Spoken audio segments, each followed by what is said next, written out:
여러분 안녕하십니까? 제20대 대통령 선거 국민의힘 경선 토론 후보 진행을 맡은 김승연입니다. 지금부터 120분 동안 어떤 후보가 다음 대통령직을 맡아 5년간 나라를 이끈 일에 가장 적합한지 정책과 실천 방법을 검증하고 또 생각과 원칙을 확인하는 시간을 갖겠습니다. 자, 지금 8분의 후보가 나와 계십니다. 사전에 추첨으로 정한 자리인데요. 8분의 후보 시청자 여러분에게 인사드리겠습니다. 안녕하십니까? 안녕하세요.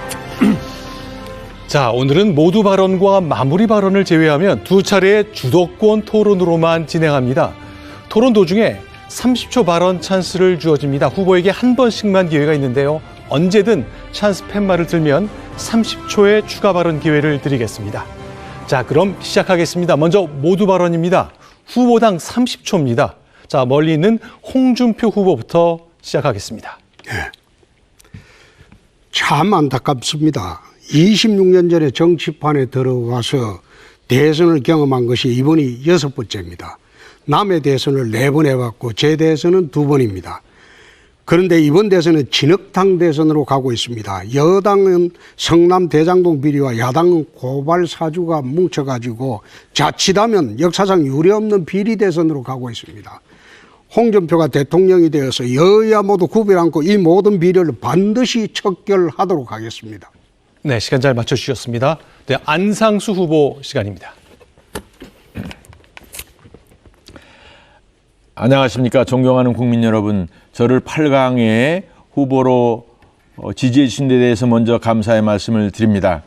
저는 2012년 박근혜 대통령 경선 때도 최종 후보로 결정이 돼서 대통령을 축제해서 후보로 만들고 또 대통령도 당선시켰습니다. 이제 문재인 정권을 끝장내는데 저 안상수가 4강에 들어가서 열심히 하겠습니다. 또 이재명을 책임지고 끌어내리겠습니다. 네, 다음 최재형 후보입니다. 안녕하십니까. 화천대유에 방금 탈당한 우리 당 의원 이름까지 나왔습니다. 여야를 막론하고 썩지 않은 곳이 없습니다. 우리 보수, 국민의힘 새로워져야 합니다. 정권 교체를 넘어 정치 교체를 이루어야 합니다. 올바른 가치관으로 살아온 사람, 살아있는 권력에도 칼을 댈 수 있는 사람, 오직 국민을 위해 힘쓰는 사람, 제가 해내겠습니다. 최재형이 바꾸겠습니다. 네, 다음은 유승민 후보입니다. 예, 안녕하십니까. 이재명 지사는 화천대유 게이트에 대해서 반드시 특검과 국정조사를 수용해야 합니다. 오늘 국민의힘의 곽상도 의원의 아들이 50억을 받았다는 충격적인 소식이 있었습니다. 이거는 당 지도부가 탈당을 받아줄 게 아니라 출당 제명 조치해야 된다고 생각을 합니다. 저 깨끗하게 살아온 저 유승민이 이 법조계 비리 게이트, 제가 이 더러운 비리 게이트를 확 쓸어버리겠습니다. 감사합니다. 네, 다음은 하태경 후보입니다. 예, 화천대유 반드시 특검해야 합니다. 오늘 곽상도 의원 자녀 50억 받았다는 이야기 나왔는데요. 그건 꼬리에 불과합니다. 몸통은 따로 있습니다. 이재명 지사는 본인이 화천대유의 설계자라고 이미 자백한 바가 있습니다. 특검을 반드시 해서 화천대유의 몸통부터 꼬리까지 탈탈 털어야 됩니다. 저 하태경이 민주당 화천대유의 몸통 반드시 잡아내겠습니다. 네, 다음은 원희룡 후보입니다. 네, 화천대유 사건으로 분노한 민심이 폭발하고 있습니다. 이준석 당대표께서는 미국 방문 중에도 긴급 최고위를 열어서 곽상도 의원의 거취를 논의에 붙였습니다. 적절한 조치입니다마는 탈당을 받아주는 수준이 아니라 더 단호한 조치로 부패를 끊겠다는 의리를 제대로 보여줄 필요가 있습니다. 정권 교체는 부동산과의 전쟁에 달려 있습니다. 저 원희룡이 이 나라를 세탁기에 넣어서 돌리겠습니다. 네, 다음은 황교안 후보입니다. 역시 30초입니다. 네, 국민 여러분, 요즘 대장정 개발 특혜 의혹으로 나라가 시끄럽습니다. 해서는 안 될 일을 해놓고 부끄러움도 모르고 있습니다. 가짜 지도자를 세우지 않아야 합니다. 겉으로는 양의 탈을 쓰고 있지만 그렇게 해서 국민들 속이고 있지만 속으로는 일입니다. 저 황교안 반드시 정권 교체를 이루고 나라를 바로 세우겠습니다. 네, 마지막입니다. 윤석열 후보 30초입니다.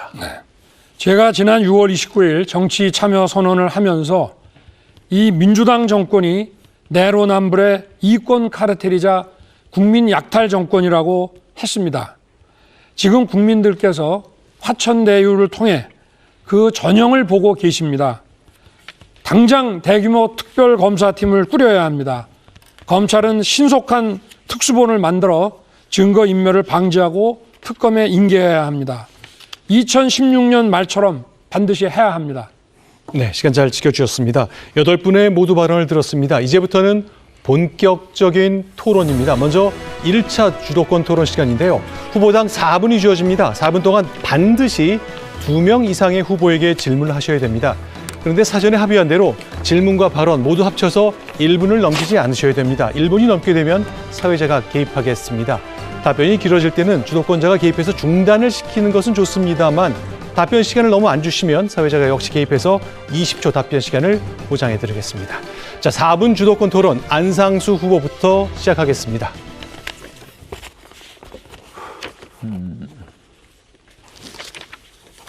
시작하시죠.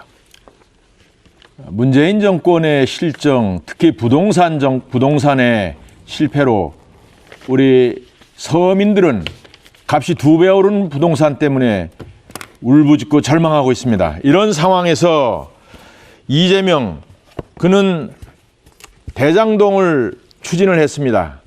결제 보시죠. 이재명 결제입니다. 부동산 투기 마피아 두목으로서 성남 공기업을 이용해서 주민들의 땅을 헐값에 빼앗고 이것을 고가로 분양하게 민간들에게 이권을 줘가지고 3억 5천을 투자해서 4천억을 벌게 했습니다. 이것은 배임에 해당됩니다. 우리 윤석열 후보, 네. 어떻게 배임 동의하십니까? 현재 나온 것으로는 아주 강한 심증이 가고 있습니다. 자, 다음은 저는 이제 인천광역시장을 하면서 송도를 이와 같이 만들었습니다. 이게 2002년에 여기가 바다였습니다. 그런데 2010년에 이렇게 도시로 변했습니다. 1200만 평, 대장동에 40배를 하면서도 전혀 이런 문제가 없었습니다. 이것은 시장의 공적인 마인드를 가지고 국가와 지방을 발전시킨다는 사명을 가지고 있을 때 가능합니다. 저는 송도의 연세대학교 글로벌 캠퍼스, 최드윅 혹은 많은 유엔기구 유치, 그리고 셀트리온, 삼성바이오로직스를 유치하면서 이 지역과 국가 발전을 위한 계획을 세웠던 것입니다. 우리 원희룡 지사님, 네. 지사님으로서 송도 한번 가보셨나요? 예, 여러 번 가봤습니다. 아, 가보셨어요? 예. 어땠어요? 예, 국제도시로서의 면모를 갖추고 있어서 아주 기대가 많이 됩니다. 예, 감사합니다. 자, 이게 이 사건에 또 큰 우리 국민들이 분노하는 것 중에 하나는 재판 거래가 이루어졌다는 것입니다. 권순일 대법관 2002년 7월에 이재명 300만 원 벌금, 300만 원이 벌금이 문제가 아니라 여기서 통과되면 이재명은 대선 후보가 아니라 경기지사도 모가지 떨어져 나가는 그런 재판이었습니다. 그런데 여기서 무죄 취지의 판결을 권순일 대법관이 해내고, 그리고 1개월 있다가 한 2개월 후에 대법관은 그만두고 좀 있다가 바로 화천대유의 고문으로 간 겁니다. 화천대유 고문. 우리는 아마 이재명 지사가 미리 권순일과 짜고 이거를 나를 무죄로 만들어주면 너를 화천대유에 연간 2억 원 이상의 봉급을 주겠다. 이런 사전에 내락이 있었다고 봅니다. 이거는 사후 뇌물죄에 해당이 된다고 볼 수도 있습니다. 자, 우리 이거는 누가 잘 하실래나? 우리 잘 하시지 않겠어요? 판사님이니까. 누가 봐도 좀 모양이 이상합니다. 저 사실관계 철저히 규명해야 된다고 저는 생각합니다. 우리 국민들은 유전무죄에 대해서 늘 비통하게 생각을 하고 있습니다. 지도자들이 노블리스 오블리주는 아니더라도 국민들한테 이렇게 고요를 빨아먹고 늘 갑질하다가 판검사들이 그러고 나와서 변호사를 하면서 이와 같이 사기꾼들이랑 같이 어울리는 이런 사회, 정말 절망스럽습니다. 이번에 대장동 사건은 우리나라의 총체적 부조리를 나타내는 겁니다. 이번에 저 안상수가 반드시 뿌리 뽑도록 하겠습니다. 네, 이제 시간을 잘 맞추셨습니다. 이제 최재형 후보께 두 번째 주도권 토론 기회 드리겠습니다. 네. 윤석열 후보께 질문하겠습니다. 네. 이제 만일 대통령이 되시면 김정은 임기 중에 만나시겠습니까? 뭐 필요하면 만나야죠. 예. 그동안 우리 그 남북 간의 정상회담 몇 번 있었는지 혹시 아시나요? 문재인 정권에서요. 아니, 우리 전체 전체 그동안 다.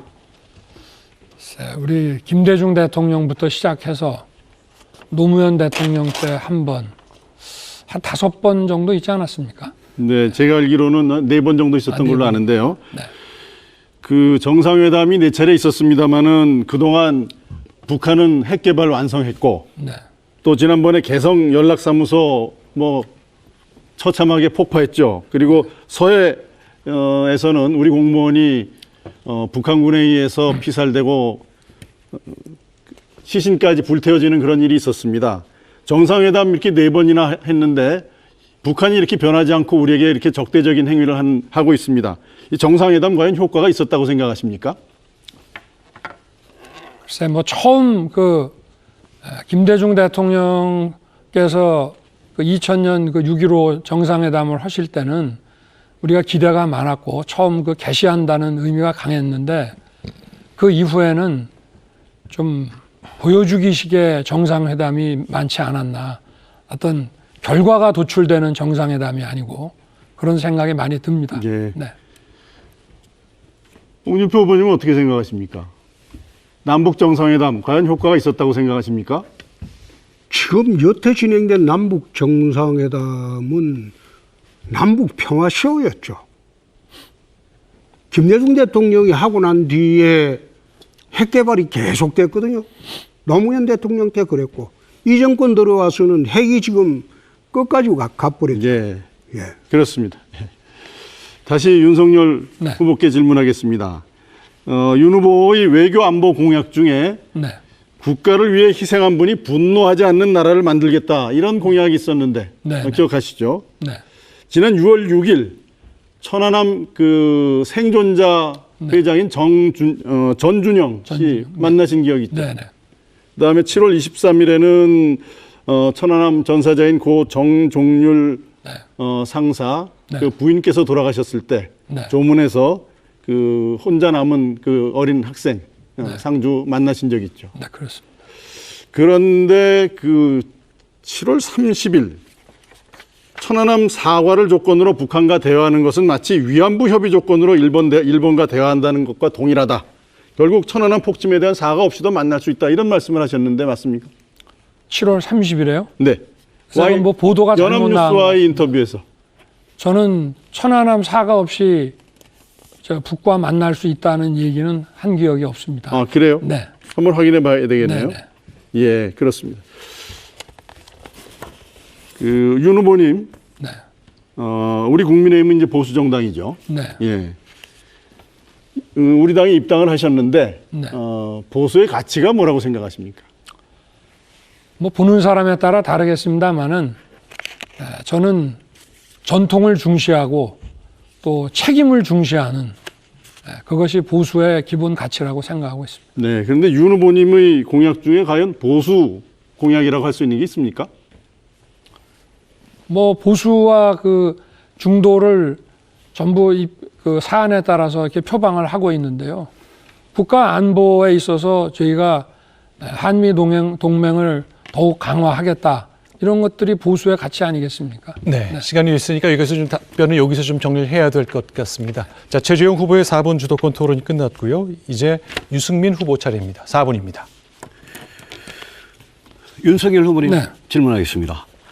그저께 토론회에서 사흘 전에 네. 주택 청약 가점 네. 5점과 국민연금 크레딧 네. 그 자료를 주신다고 그랬는데 자료를 왜 안 주십니까? 그 자료를 그 자료가 예.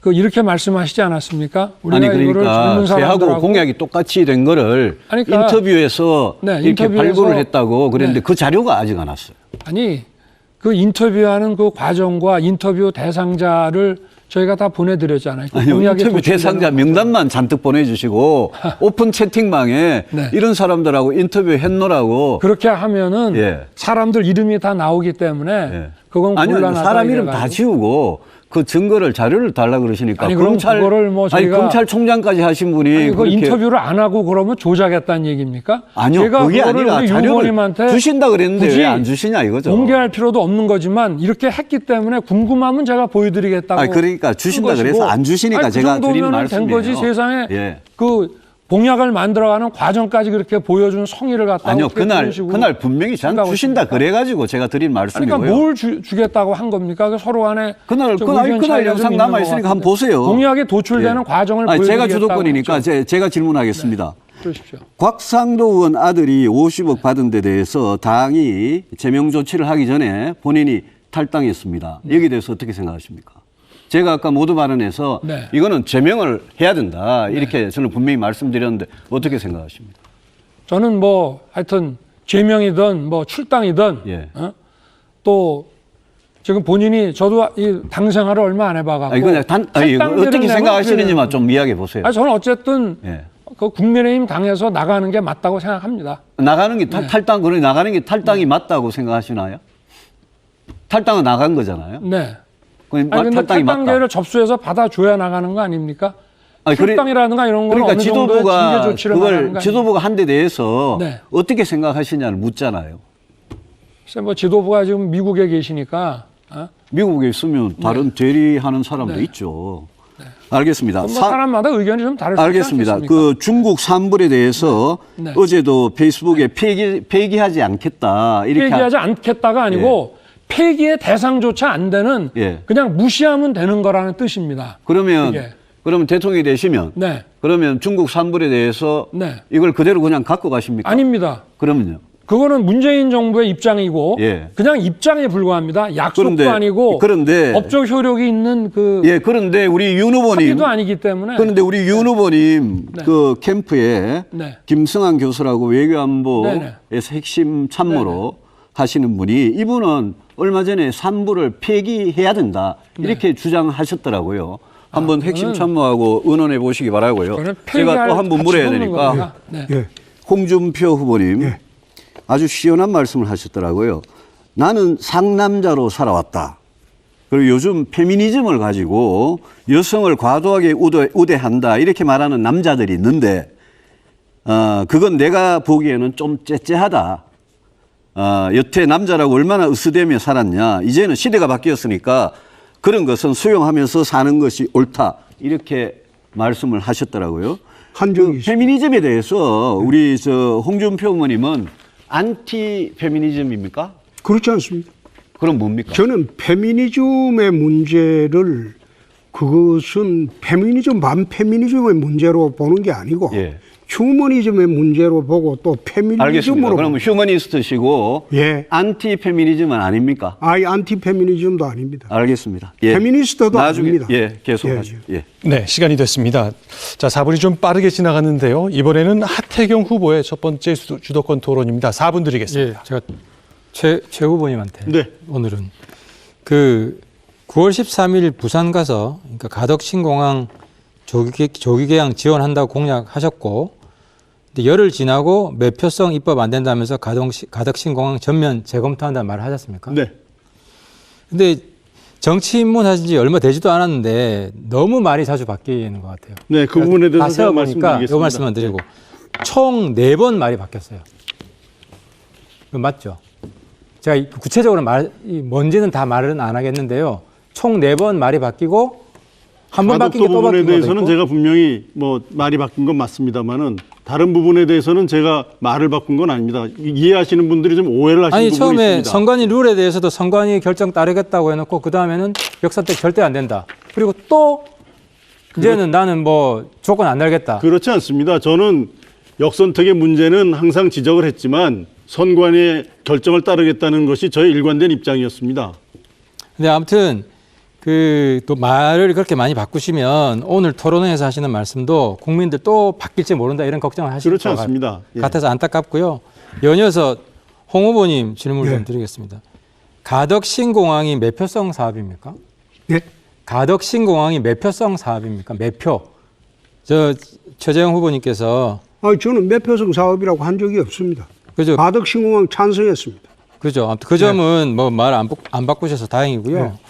근데 홍 후보님 공약 보다 보니까 제주도 관광 활성화에서 내국인 카지노를 허용하겠다. 제주도를 한국의 라스베가스처럼 만들어야 된다. 제주도는 라스베가스랑 좀 다르잖아요. 라스베가스는 사막이고 제주도는 유네스코가 지정한 세계 자연유산인데. 그렇습니다. 근데 왜 라스베가스랑 근본적으로 다른데 그런 공약하셨습니까? 그거는 자연적인 환경을 이야기한 게 아닙니다.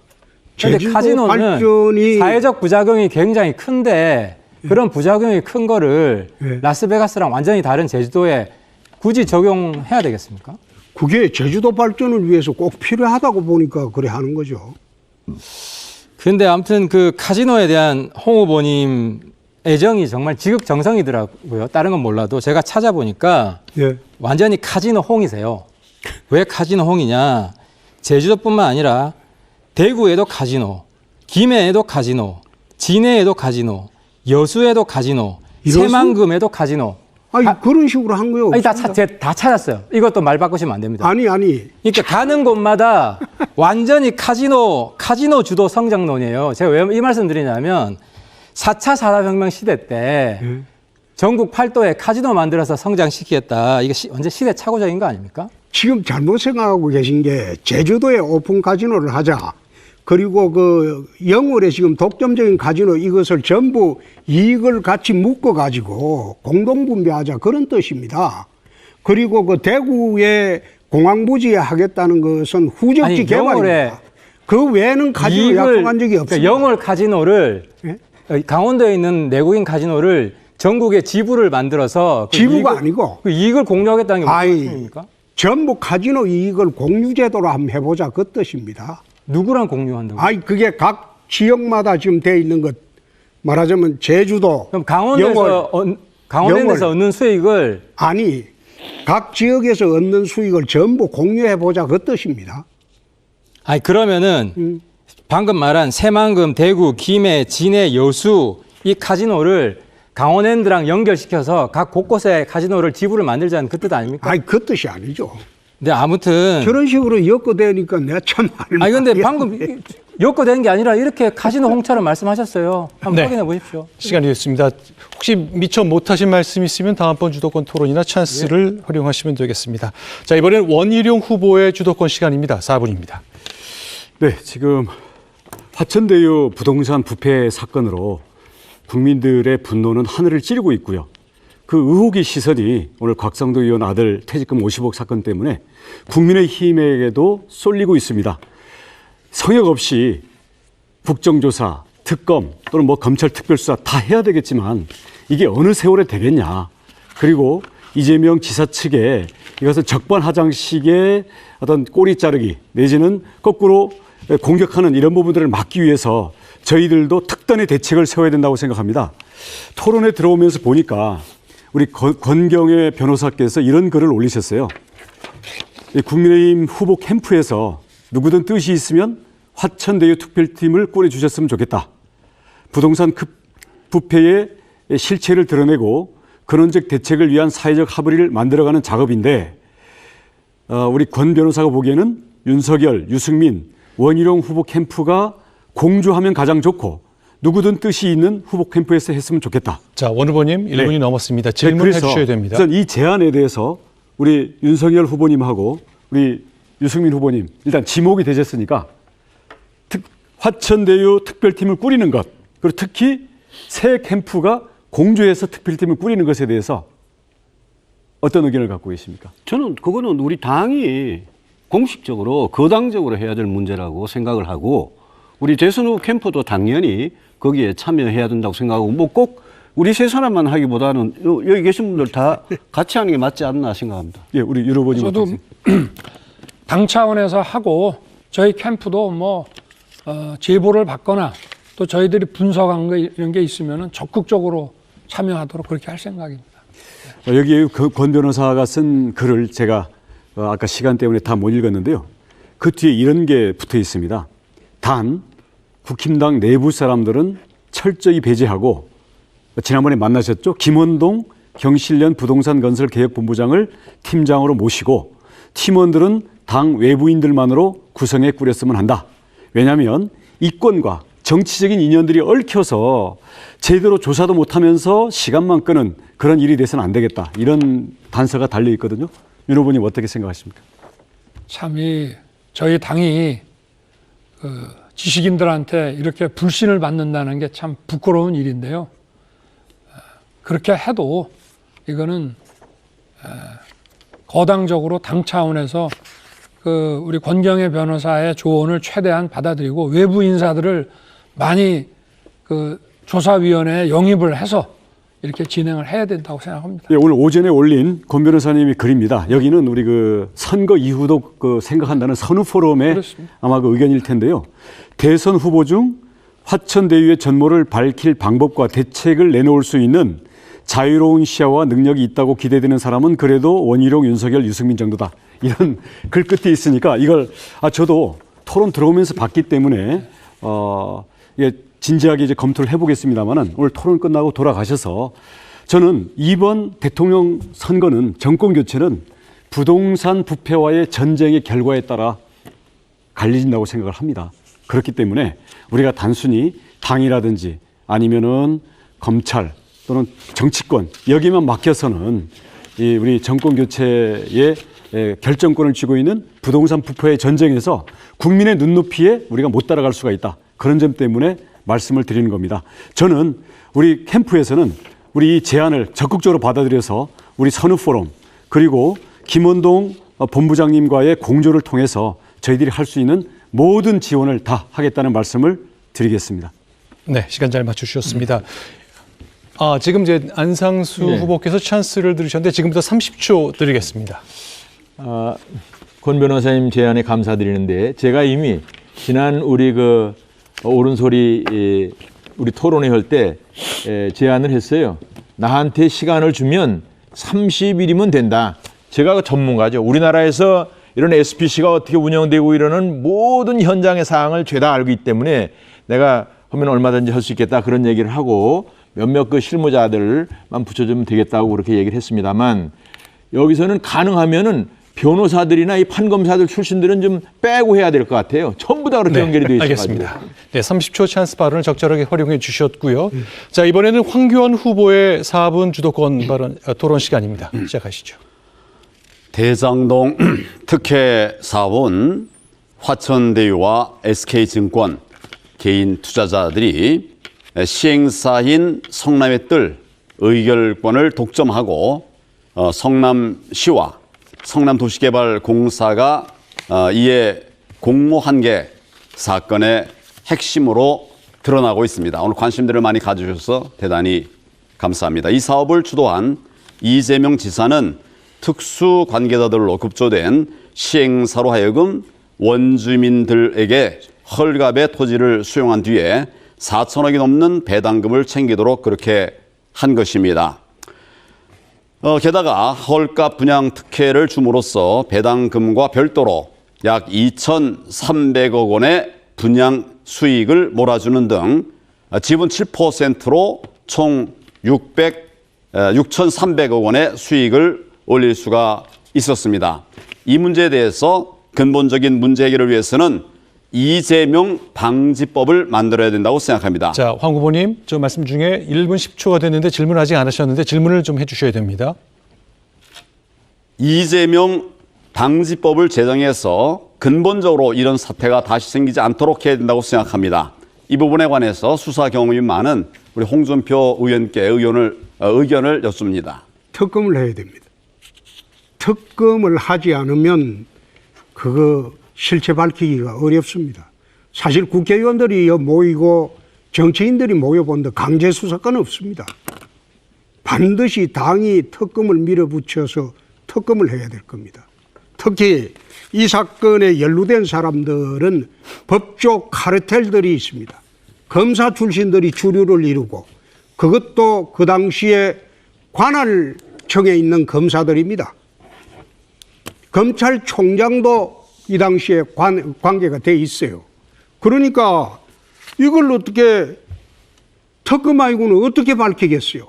검찰이 자기 네, 말씀 자신의 전직들이 감사합니다. 다 열부가 네, 우리 돼. 법조인들이 몇 분 더 계시는데 우리 유승민 후보께서는 이 이재명 예방법을 만들라고 하는 이재명 방지법을 만들자 하는 의견에 대해서는 어떻게 생각하십니까? 저는 그 국회 국정조사하고 홍 후보님 말씀하신 특검을 최대한 빨리 추진하고 그 결과를 보고 나서 도대체 일개 성남시장이 어떻게 이런 비리에 만약 저질렀다면 그러면 그때 가서 이재명 방지법을 만드는 게 제대로 만드는 게 옳다고 생각합니다. 예, 다양한 의견들이 있겠지만은 할 수 있는 모든 것들을 신속하게 해서 국민들의 이 분노를 좀 위로해 드리는 것이 필요하다 이런 생각을 합니다. 우리 윤석열 후보께 묻겠습니다. 제가 얼마 전에 깜놀 60억 창업 배틀 정책을 말씀드린 바가 있습니다. 지금 침체에 있는 우리 경제 되살리고 일자리 때문에 고통받고 있는 젊은이들에게 더 많은 자리를 마련해 줘야 한다는 이런 취지입니다. 뭐 전에 시도해보지 않았지만 저는 뭐 예상이 됩니다. 우리 사회가 바뀌어질 것이고 또 많은 젊은 인재들이 창업, 벤처에 모여들 것으로 이렇게 생각합니다. 우리 윤 후보께서는 이렇게 청년들의 일자리 문제 그리고 우리 경제를 살릴 수 있는 모멘텀을 어디서 찾아야 된다고 생각하는지 의견 말씀해 주시기 바랍니다.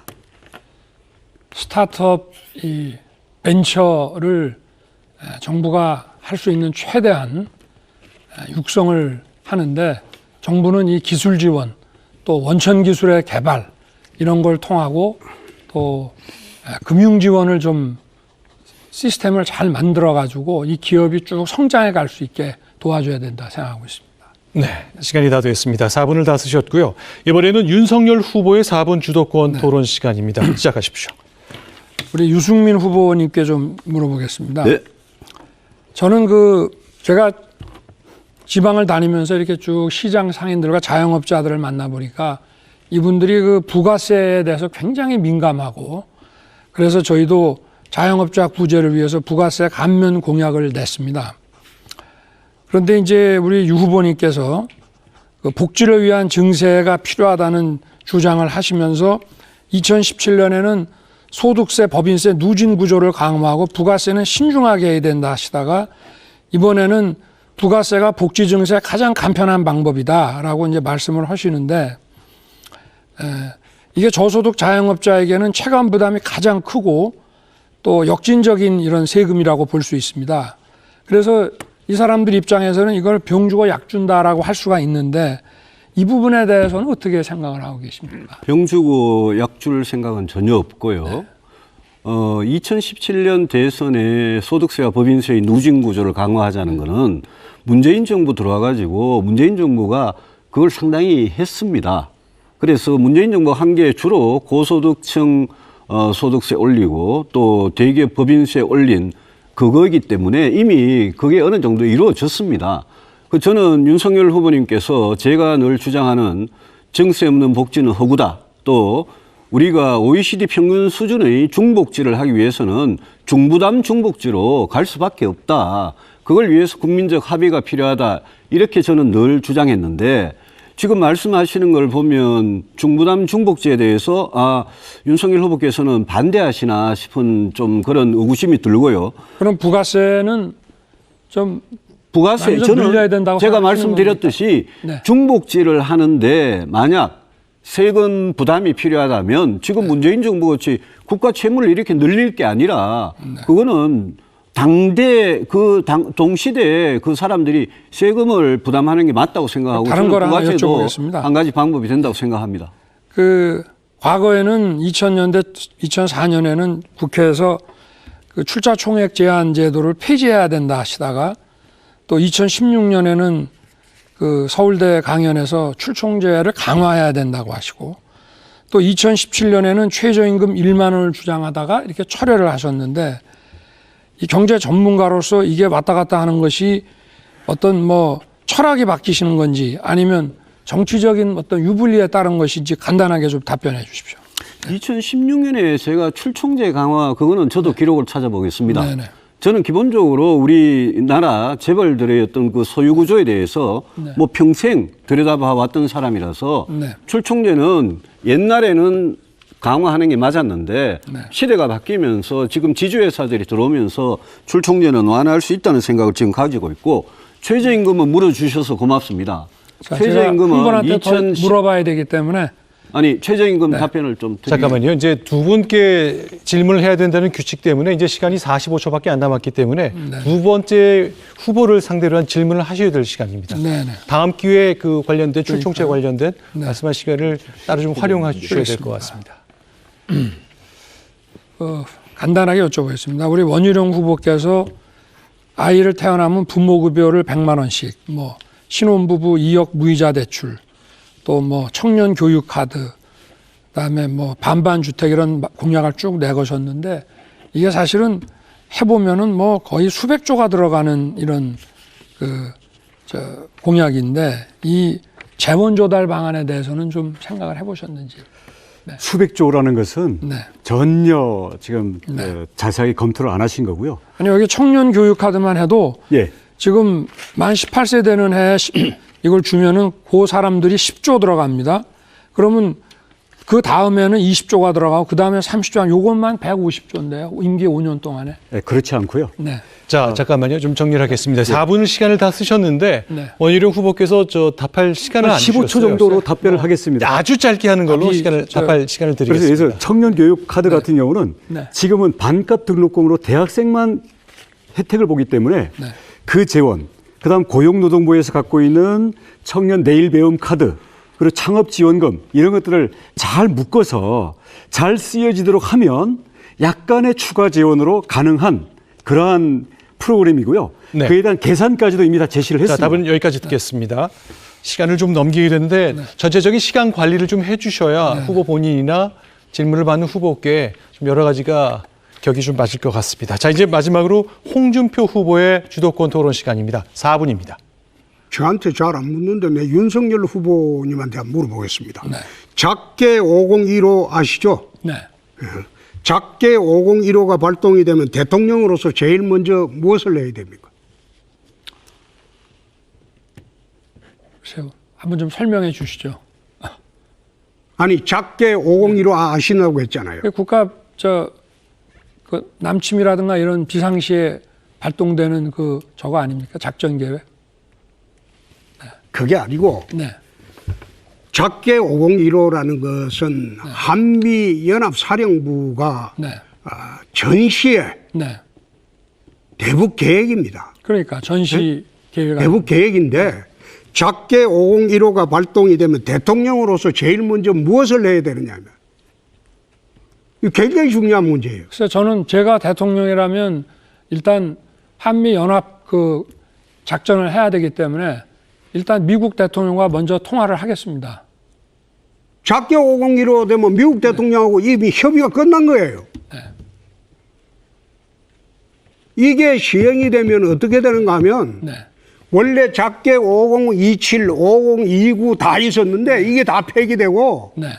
작게 5015가 2016년도 마지막으로 생겼어요.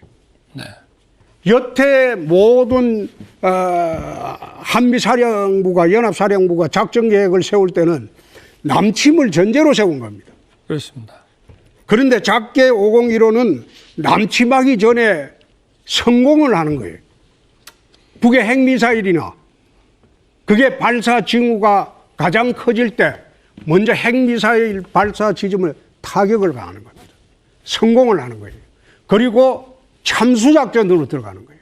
그럼 대통령으로서 해야 할 일은 전쟁 개시 직전에 전쟁을 할 것인가 말 것인가 이게 결심을 해야 돼요. 네. 그 다음 해야 할 일은 대국민 발표를 해야 돼요. 성공을 하고 난 뒤에. 그래서 이걸 작게 5015를 하고 난 것은 과거의 대북 정책은 침략을 당하고 난 뒤에 방어적 개념으로 했는데 2016년도부터 이게 바뀌었다. 한미연합사령부에서. 자, 그게 홍준표 후보님 대통령이 해야 이제 질문을 합니다. 붙여주셔야 됩니다. 그 두 번째 하나 물어보겠습니다. 이게 화천대유 사건이 이래 심하게 된 지가 오래됐는데 총장 계실 때 그 범죄정보과를 통해서 첩보받지 않았습니까? 전혀 받지를 못했고요. 그리고 제가 총장을 할 때는 저를 좀 많이 제 권한을 제한하기 위해서 그거는 범죄 정보에 그 일선에서 수사하겠다고 하는 것에 대한 검증만 아니 남겨놓고 내 이야기는 그런 것 자체가 범정과를 없었어요. 통해서 네. 예? 전혀 받지 범죄정보 못했습니다. 수집과를 통해서 전국의 범죄 정보를 다 수집하잖아요. 그리고 총장한테 다 보고해요. 네, 그걸 시스템이 바뀌어가지고 그런데 그걸 그런 보고를 안 받으셨다. 범죄 정보 활동 자체가 일선에서 인지를 할 때 그거를 허락해주는 역할에 중점을 뒀지. 그러면 범죄 범정과에서 한 정보를 거는 수집하고 하는 이 역할을 잠시. 완전히 줄여놨습니다. 아니 범정과에서 한 거는 자, 전부 홍준표 후보님. 자, 다시 한번 바로 룰을 옛날 우리 저 설명드리겠습니다. 그것만 후보님이 했는 검사하실 거예요? 때 말씀이신 것 같은데 자, 두 후보께 네. 잠깐 제 말씀 좀 됐습니다. 들어주시자고 말씀드리고, 자, 두 번째 후보께 질문을 드려야 되는데 시간이 얼마 없기 때문에 짧은 질문과 짧은 답변으로 구성하겠습니다. 코로나 이후에 중산층 보건 대책에 대해서 유승민 후보님 말씀하시죠. 저는 손실보상부터 해야 한다고 생각하고요. 헌법에 있는. 그러고 나서 이 양극화 더 심해지기 때문에 제가 아까 복지 가지고 자꾸 저를 오해를 하시는 분이 많은데 코로나 이후에는 불평등을 해소하기 위한 복지 대책, 사회 안전망 대책이 저는 더 중요해질 거라고 생각합니다. 재원은 재원은 또 말씀드리겠습니다. 자, 시간이 됐으니까 추가 질문은 여기서 하시기 좀 어렵겠습니다. 자, 지금까지 1차 주도권 토론을 마쳤습니다. 좀 다 느끼시겠지만 시간이 좀 짧다고 느끼실 텐데요. 지금부터 시작하는 2차 주도권 토론은 두 가지가 달라집니다. 일단 질문을 꼭 해야 될 후보의 숫자의 제한이 없어집니다. 그리고 토론 시간은 1분 더 늘어납니다. 후보당 5분입니다. 아직 안상수 후보 외에는 30초 찬스를 안 쓰셨는데요. 토론 중에 적절한 시간에 이 팻말을 활용해 주시면 좋겠습니다. 자, 이번 두 번째 주도권 토론은 최재형 후보부터 시작하겠습니다. 5분입니다. 네, 유승민 후보께 네네. 질문하겠습니다. 작년 5월까지 이제 그 대구 동구을 국회의원이셨죠. 예. 예. 당시 4.15 총선을 앞두고 보수 빅텐트 통합 움직임이 있었는데 네. 예, 그때 유 후보님께서는 제3지대 창당을 주장하셨던 거 맞습니까? 아닙니다. 예, 무슨 말씀이신지 모르겠습니다. 작년 총선 전에 세보수- 저기 계시는 황교안 대표님하고 합당을 했잖아요. 새보수당하고 새보수당하고 자유한국당이 자유한국당. 합당을 해서 지금 이 당이 생긴 거죠. 유승민 후보 합당하셨습니까? 제가 합당을 결심을 해가지고 제가 합당을 결심해서 우리 황교안 대표님하고 이야기를 오랫동안 해가지고 그래서 새보수당하고 자유한국당이 합당을 해서 미래통합당이 돼서 총선을 치르고 그 미래통합당이 그대로 지금 국민의힘이 됐죠. 뭔가 착각하시는 것 같아요. 아, 그렇습니까? 예. 예. 그럼 다른 질문 드리겠습니다. 예. 그 본인이 중도 확장력이 제일 높다고 뭐 말씀하시는데요. 예. 그 전에 이제 그 안철수 대표와 바른미래당으로 통합하셨다가 예. 결국은 다시 이제 분열하셨는데 예. 이렇게 중도를 품어내지 못했으면서 계속 중도 확장력이 높다고 말씀하시는 거는 좀 어떻습니까? 저는 제가 정치를 하면서 특히 이명박 박근혜 정부 9년 동안 저는 보수가 이대로 가면 보수 정치가 언젠가는 망할 거다, 괴멸할 거다 이런 생각을 가지고 여당 안에서 개혁보수라는 것을 주창을 했고 지금도 그 생각은 그대로고요. 바른미래당 시절에 마지막에 안철수 대표, 당시 국민의당 출신 분들하고 갈등이 있었던 부분은 그거는 공수처법하고 선거법 때문입니다. 공수처법하고 선거법 때문에 당시에 바른정당 출신들은 그걸 강력하게 반대했고 국민의당 출신들이 찬성을 해주는 바람에 그게 통과가 네, 그 돼서 정도 하시죠. 그게 네. 굉장히 중요한 문제 때문에 네, 그런 알겠습니다. 분열이 있었습니다. 지금 기본소득, 공정소득 뭐 이런 말들을 많이 하고 네네. 있습니다. 유승민 후보께서도 공정소득 말씀하고 계시는데요. 이 공무원 증언과 퍼주기 복지 등 우리가 문재인 정권을 비판하고 있는데 시장 경제를 활성화하고 일자리 창출하는 방법으로 우리 최저 생계비를 좀 올려주고 국민들의 복지를 올리는 방법이 바람직하지, 혹시 이 국가가 국민이 소득 보장을 약속하는 게 이게 바람직하다고 보십니까? 지금 이미 기초생활 수급자들한테 현금 복지를 하는 거, 그다음에 근로장려 세제 같이 EITC 이미 지금 현금성 그런 복지를 이미 하고 있는데 그게 사각지대가 굉장히 많습니다. 그래서 제가 이야기하는 공정소득은 이재명 후보 같이 모든 국민한테 똑같이 그렇게 드리자는 게 아니라 진짜 국가의 도움이 필요한 분들한테만 공정소득이라는 이름으로 드리자는 거기 때문에 저는 이게 그렇게 무분별한 복지라고는 생각하지 않습니다. 네. 홍준표 후보님께 여쭤보겠습니다. 지금 이제 기본소득류의 포퓰리즘 정책 이런 것들이 나오고 있는데요. 이게 사실상 청년들과 미래 세대의 자산을 갉아먹는 세대 간 불공정을 유발한다는 그런 주장에 대해서는 어떻게 생각하십니까? 지금 그 이재명 지사가 말하는 기본소득이라는 것은 기본소득이라기보다도 기분소득이죠. 지 기분 내키는 대로 막 나눠주는. 그래서 내가 그거 보면서 도대체 저런 사람이 대통령이 되면 지 기분 내키는 대로 돈을 퍼날라 줄 건데 그 미래 세대들이 전부 갚아야 할 돈 아닙니까? 그럼 나 그 이야기가 네. 어렵습니다. 네. 윤석열 후보께 질문하겠습니다. 화천대유 사건에 보면은 이 검찰 출신 분들이 많이 이름이 거론되고 있습니다. 박영수 특검, 곽상도 의원, 강찬우 검사장 이런 분들이 검찰 출신 인사들이 하여튼 관련돼 있는 것으로 그렇게 거론되고 있는데 검찰총장을 지내신 우리 윤석열 후보의 입장에서 이렇게 검찰 출신들 이름이 많이 관여되고 있는 이 점에 대해서 이 화천대유 이런 상황에 대해서 어떻게 생각하십니까? 떳떳한 일이 아니기 때문에 변호인들을 거의 뭐 재벌 그 사건의 매머드급으로 꾸린 것 같은데 거기에는 또 자기들이 그 검찰 출신들을 많이 그 변호인으로 또는 고문으로 했다는 얘기는 자기들의 그 사업이 정당하지 못했다는 그런 뜻 아니겠습니까? 네. 그러나 저는 과거에도 시간이 됐기 때문에 저 답변 중에 좀 대상자가 누군지 가리지 않고 여기서 엄정하게 법을 집행했습니다. 주도권 토론을 정리해야 될 것 같습니다. 5분 사용하셨고요. 이번엔 두 번째 주도권 토론입니다. 유승민 후보 5분입니다.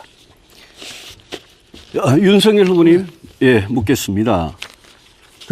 평소에 윤 후보님께서 공정과 상식, 이걸 이제 제일 강조를 많이 하시고 출마 선언 이후에 지금까지 일관되게 주장을 하세요. 윤석열 후보님께서는 다음 대통령이, 가장 정말 중요하게 해결해야 될 대한민국의 문제가 한 가지만 들면 뭐라고 생각하십니까? 저는 일자리라고 생각합니다. 일자리. 네.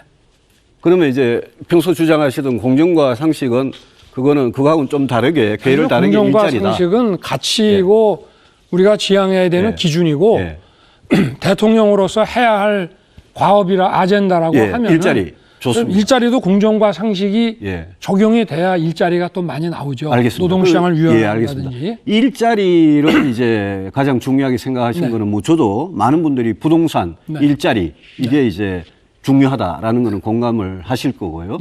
일자리 만드는데 그 전략이 제일 중요한 전략이 뭡니까? 지난번에도 한 말씀을 드렸는데 일단 일자리라는 건 기업에서 나오니까 기업이 일자리 수요가 많이 생길 수 있도록 규제를 혁파해 준다든지 또 공정거래 질서를 만들어주고 또 노동개혁을 통해서 좀 노동시장을 유연화하는 거 그다음에 금융이라든가 R&D 같은 각종 지원을 노동개혁은 어떻게 하시겠습니까? 노동개혁은 노동시장의 이중구조를 좀 개선을 하고 또 노동 수요 변화 환경에 따라서 임금이라든가 근로조건 같은 것들이 유연하게 적응할 수 있도록 노동의 유연화를 우리가 유도해 나가야 돼요. 그거는 어떻게 무슨 해고를 자유롭게 하거나 이런 법을 바꾸어서 그러니까 노동의 유연화라는 거는 고용유연화도 있고 임금유연화도 있고 근로조건 시간액유연화도 있습니다. 근데 고용 문제, 해고 문제는 지금 우리 사회에서 알겠습니다. 사회적 안전망이 잘 안 돼 있기 때문에 해고에 대해서는 지난번 대단히 말씀하셨으니까 어렵습니다. 그 정도로 알겠고요. 네. 임금 같은 걸 유연하게 하는 그거 자체도 네. 그 노사정 대타협이 안 되면 그거는 힘들 거다라는 말씀을 좀 드리고 싶고요. 저는 이 4차 산업혁명 시대에 혁신 인재를 100만 명을 양병을 하겠다라는 이야기였습니다. 저는 노동개혁, 규제개혁 이런 거 다 중요하지만 저는 인재가 제일 중요하다고 생각을 하고. 저도 거기에 10분 동의하고요. 제 시간을 많이 안 주셔서 그렇지만 제가 말하는 기업 수요와 공급 측면에서는 지금 유 후보님 말씀하시는 혁신 인재가 필요하다는 혁신 인재 필요하다는 동의를 하신다. 양쪽에서. 알겠습니다. 박근혜 대통령과 관련해서 하나 물어보겠습니다. 검찰 그러니까 이 특검의 그 박영수 특검의 수사팀장을 하셨죠. 그리고 중앙지검장을 하셨고요. 검찰총장을 하셨는데 우리 윤석열 후보께서 검찰에 계실 때 박근혜 전 대통령에 대한 재판에서 직권남용 등에 대해서 30년, 또 국고손실에 대해서 12년, 선거법 위반에 대해서 3년, 토탈 박근혜 전 대통령에 대해서 45년을 구형을 하셨더라고요. 그래서 지금 형을 살고 계시고요. 이 수사가 법과 원칙에 따라서 제대로 한 거다라고 이제 늘 강조를 하시거든요. 지금 국민의힘 대선 후보로 출마하시면서 박근혜 전 대통령에 대해서 45년을 구형했던 그게 지금도 나는 잘했다, 그게 옳은 일이다 이렇게 생각하십니까? 그거는 잘하고 옳은 일이고 뭐 잘못한 일이 법과 아니라 원칙에 따라서 그대로 한 양형 거다. 기준표대로 지금 잘 모르시는 모양인데 검찰의 그 재판에서의 구형도요. 양형 기준표에 따라서 다 구간이 있어가지고 알겠고요. 거기에 따라서 하게 돼 있습니다. 하여튼 법에 따라서 한 거다. 나오는 겁니다. 법에 따라서 한 거다. 그러면 법원도 역시 구간에 알겠습니다. 따라서 알겠습니다. 하게 돼 있고요. 그러면 우리 박근혜 전 대통령에 대한 사면에 대해서는 어떻게 생각하십니까? 저는 국민들이 어떻게 생각하실지 모르지만 제 개인적으로는 이제 이 정도 고생하셨으면 좀 대개 돌아가게 해드려야 되지 않느냐. 그럼 45년을 살아야 된다고 그러셨는데 지금은 사면해야 된다고 그거는 이제 말씀하십니까? 재판에서 그렇게 하는 것이고요. 알겠습니다. 사면은 정치적인 문제 아닙니까? 제가 찬스 발언 쓰겠습니다. 남은 시간까지요. 아니요, 뭐 30초를 더 쓰실 수 있습니다. 홍준표 후보님, 지난번 토론 때 저한테 배신자 프레임 질문을 하셔서 제가 다시 한번 질문하겠습니다. 홍 후보님께서 박근혜 전 대통령 문제에 대해서 이렇게 말씀하셨어요. 박근혜 대통령이 춘향인 줄 알았더니 알고 보니까 향단이었다. 그다음에 허접하고 단순한 여자였다. 탄핵당해도 싸다. 이렇게 말씀을 해놓고는 몇 년이 지나고는 요번에 구미 박정희 전 대통령 생가에 가셔가지고는 그 우리 공화당 분들한테 이제 환영을 받으시고 거기에서는 박근혜 탄핵 잘못됐다 이렇게 발언을 하셨어요. 어느 홍준표 후보가 진짜 홍준표입니까? 자, 내가 그건 답변할게요. 춘향인 줄 알았는데 향단이었다. 그거는 국민들이 그래 생각했다는 그 뜻이고 두 번째. 그때 영상이 하여튼 다 남아 있습니다. 잠깐만요. 죄송합니다만 토론의 룰 때문에 제가 잠시만 개입을 하겠습니다. 자, 이 30초 찬스 쓰신 거는 질문을 굳이 안 해도 되는데 질문을 하셨는데 그 답할 시간을 안 드렸기 때문에 제가 직권으로 20초까지 답할 수 있는 시간을 드리겠습니다. 그러면 저는 30초는 제 30초 이미 쓰셨습니다. 제가 5분 30초를 쓰셨습니다. 아, 그래요? 네. 허접하고 단순했다. 이건 최순실이 보고 한 말입니다. 그거는 거짓말이에요. 그리고 거짓말이라고 하면 안 되죠. 아니요. 그거는 가만히 있어봐요. 아니 관훈 프로에 나가서 말씀하신 게 있는데 대통령 지금 와가지고 말을 바꾸면 어떡하십니까? 탄핵 문제는 5년 전이나 지금이나 일관되게 내 반대를 했던 사람입니다. 유튜브 다 찾아보세요. 탄핵 당해도 싸다고 시간이 됐습니다. 자, 정리하겠습니다. 저 혹시 홍준표 후보께서 더 하실 말씀 있을 때는 30초 찬스를 여기서 쓰시거나 아니면 다음번 주도권 토론 때 이 관련된 얘기를 이어가셔야 될 것 같습니다. 시간 제약 때문에 저희가 공정한 진행을 위해서 부득이하게 말씀을 제한해야 되겠습니다. 자, 이번에는 하태경 후보가 주도할 시간입니다. 5분 드리겠습니다. 윤석열 후보께 공약 관련해서 부동산인데요. 제가 청년 원가주택 보니까 이게 내용적으로 청년 배제주택이에요. 포장물하고 내용물하고 완전히 다르더라고요. 왜 그러냐면은 청년이 34세 이하잖아요. 그죠? 근데 40, 50대도 신청할 수 있게 돼 있죠. 할 수는 있게 돼 있죠. 자녀가 있고 무주택자인 경우에는. 그렇죠. 네. 그러니까 그것부터 청년만 있는 청년원가 주택 아닌데다가 또 중요한 게 청년에게는 34세 이하에게는 거의 가점이 없고 40, 50대에는 가점이 많게 돼 있어요. 내용을 보면 그 가점이 크게 두 경우에 주는데 자녀 숫자에 따라서 가점을 주고. 그거는 청년 원가 주택은 질문 마저 드릴게요. 예, 아직 기준을 잡지 않았습니다. 아니, 제가 질문을 먼저 드릴게요. 예. 그러니까 이거는 공약집에 있어요. 자녀 숫자에 따라서 가점을 주고 그러면 당연히 34세 이하는 자녀 숫자가 별로 없으니까 네. 가점이 안 돌아가고 또 무주택 기간에 따라서 가점을 주게 돼 있어요. 이건 있어요. 네. 그래서 무주택 기간이 길면은 가점이 큰 거죠.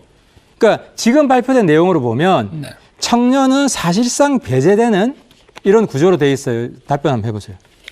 전혀 그렇지 않습니다.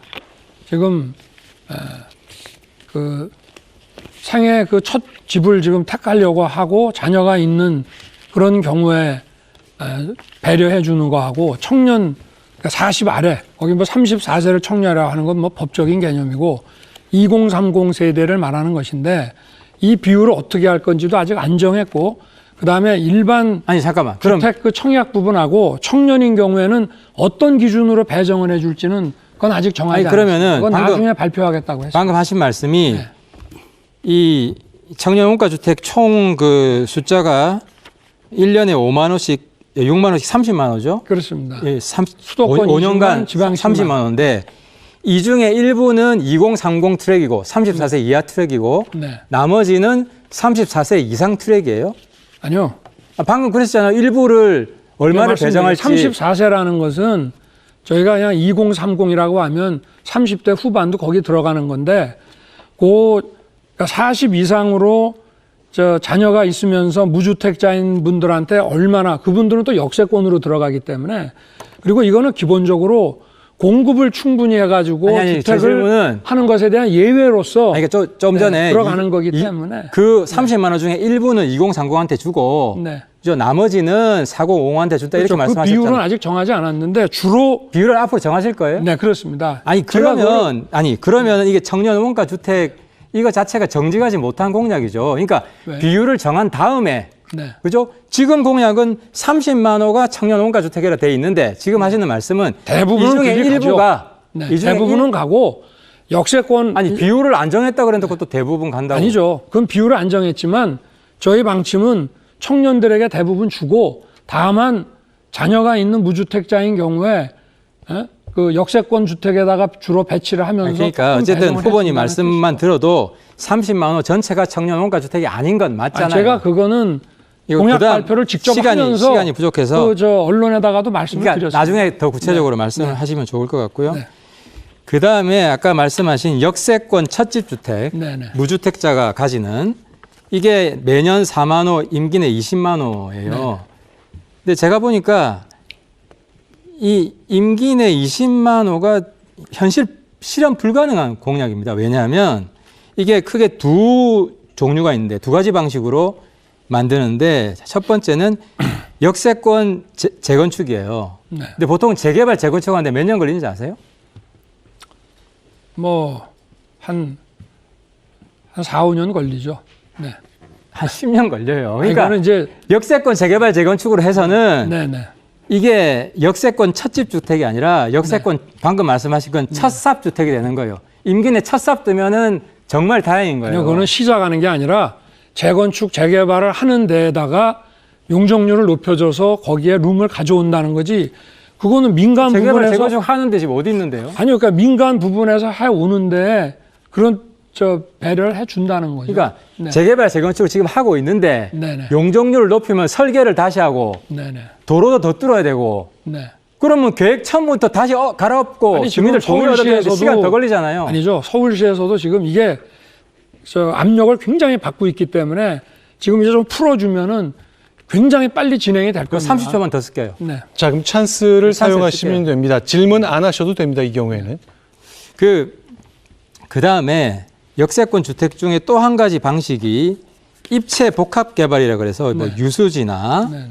그죠? 또 뭐 공용 차고지, 차량 정비창. 제가 이거 수도권에 다 조사해 봤어요. 네. 맥시멈 3만 원밖에 안 돼요. 근데 어떻게 20만 원 만들려고 그러세요? 지금 서울만 해도 그걸 다 하면은 코엑스몰의 24배하고 10배니까 한 34배 정도의 그 땅이 나오거든요. 저희가 계산을 다 해봤습니다. 용적률 얼마 자, 정도? 시간이 됐기 때문에 추가 질문하시는 건 안 되고 용적률을 좀 높이 줘야 많이 줘야 되겠죠. 답변을 마무리. 잘 계산해보면 3만 원 이상 안 나와요. 자, 알겠습니다. 저희가 그러다 전문가들하고 계산 다 해본 겁니다. 네. 전체적으로 시간 관리에 제주 잘 응해 주셔가지고 안정적으로 진행이 되고 있습니다. 자, 계속 더 가보겠습니다. 이번에는 원희룡 후보의 주도권 토론입니다. 예, 지금 민주당 후보가 이재명 후보로 거의 결정된 상황입니다. 이재명 후보는 성남시장 8년, 그리고 경기지사 이제 4년째 하면서 12년 동안 이 성남시장과 경기지사 일을 해왔는데요. 이 기간이 이 서울에서의 주택난으로 인해서 경기도 곳곳에 주택 또는 여러 가지 부동산 개발이 많이 이루어지던 시기입니다. 특히 이번에 문제된 대장동뿐만 아니라 성남에 있어서도 위례 신도시, 그리고 분당의 옛 가스공사 사업 뭐 등등 이 성남시 관내에만 해서도 많은 개발 사업들이 이루어졌고요. 경기도 곳곳에 지금도 많은 개발들이 이루어지고 있습니다.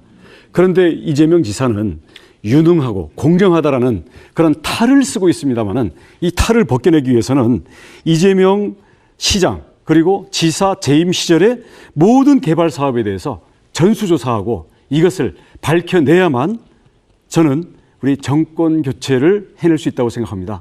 그러니까 그런 점에서 저는 같은 기간에 2014년부터 제주도지사로서 재임을 했는데요. 그때도 중국 자본에 의한 난개발, 그리고 전국에서 몰려온 부동산 투기 자본들에 의한 부동산 투기로 몸살을 앓고 있었습니다. 그래서 저는 부동산 투기와의 전쟁을 선포하면서 영농을 안 하는 모든 투기에 대해서 전수조사를 시켜서 지금 모두 강제징 조치를 취하고 있고요. 그리고 필지 쪼개기, 분할 쪼개기 같은 편법들에 대해서 모두 금지를 시켰습니다. 자, 원 지사님 예. 질문해 주셔야 됩니다. 질문할 겁니다. 네. 그 결과 2016, 2년 만에 중국 자본의 난개발도 잡고 우리 부동산 투기도 끊어서 지금은 안정세로 들어갔습니다마는 이렇게 하기 위해서는 저 자신부터 목동에 갖고 있었던 아파트를 다 팔았고요. 그리고 제한테 주어진 대통령 별장 관사도 어린이 도서관으로 기증하면서 저 자신이 모범을 보였습니다.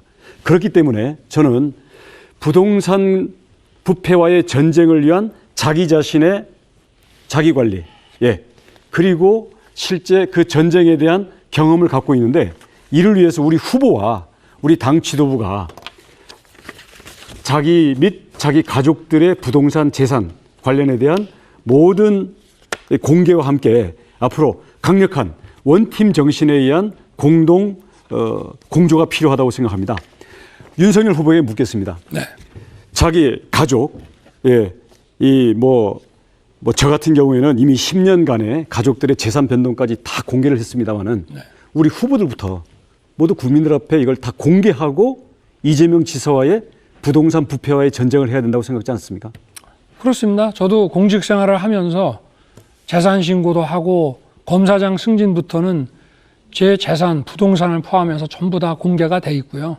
그리고 제 부동산이라는 게 그냥 집 아파트 한 채, 두 채 저희 집사람 가지고 있던 거는 팔았고, 그리고 지금도 저희 처명의 그 아파트 한 채와 한 35년 전에 장인이 돌아가서 5인 가족이 상속받은 그 땅, 그거밖에 없습니다. 예, 좋습니다. 네. 다른 후보들님도 전부 같은 마음일 거라고 생각합니다. 네. 우리 홍준표 후보님께 지난 토론과 관련해서 질문할 게 있습니다. 그 여성 할당제를 폐지한다고 하셨어요. 근데 여경 문제에서는 남녀 간의 체력 기준은 다르게 가져가야 한다. 이렇게 말씀을 지난번에 하셨는데 제가 생각할 때는 그것도 일종의 할당제로 작용을 할 것 같습니다. 저는 남녀 비율 제한 이런 거는 없애고요. 동일한 시험과 체력 기준을 적용해야 된다고 생각합니다. 우리 후보님께서는 여성 군인이나 여성 소방관도 다른 체력 기준을 적용해야 된다고 생각하십니까? 지난번에 그렇게 말씀하시던데 그거는 차별이 아니고 구별이에요.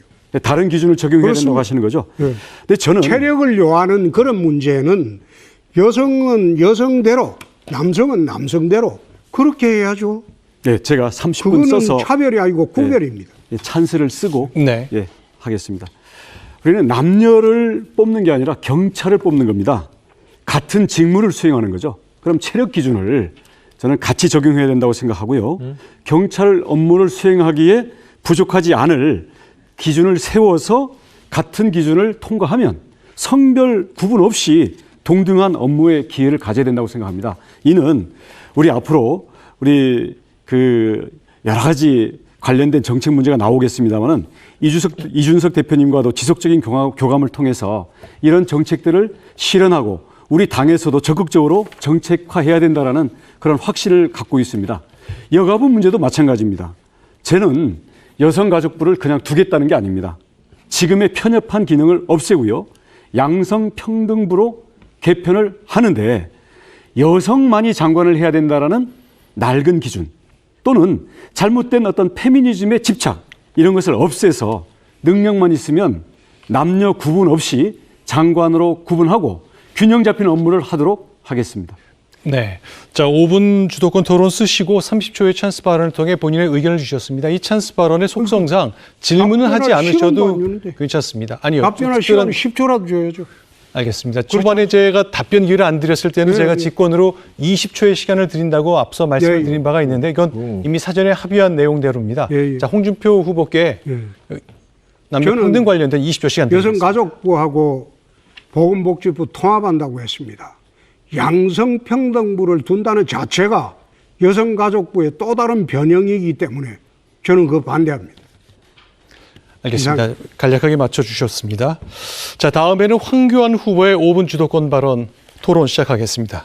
5분입니다. 예, 우리 안상수 후보께서 지난번 이제 부정선거에 대한 이야기를 또 하신 바가 있다라고 보도가 됐기 때문에 우리 안상수 후보께 질의를 하겠습니다.